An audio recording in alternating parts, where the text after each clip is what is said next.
അബുദാബിയിൽ കാറ്ററിംഗ് കമ്പനിയിലെ 100-ലേറെ ജീവനക്കാർ മാസങ്ങളായി ശമ്പളവും ഭക്ഷണവുമില്ലാതെ നരകിക്കുന്നു. ഇവരിൽ നിരവധി പേർ മലയാളികളാണ്.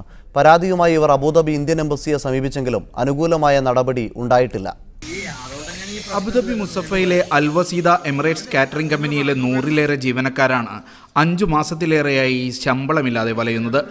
ജോർദാനിയുടെ ഉടമസ്ഥതയുള്ള കമ്പനിയുടെ പ്രവർത്തനം സെപ്റ്റംബറിൽ നിലച്ചതാണ്. ഫുഡ് ഇപ്പോൾ ഇല്ല, ഞങ്ങളെ വിശന്നാണ്, ഞങ്ങൾക്ക് ഫുഡിന് പോലും നിവർത്തിയില്ല, 5 പൈസ പോലും കയ്യിലില്ല.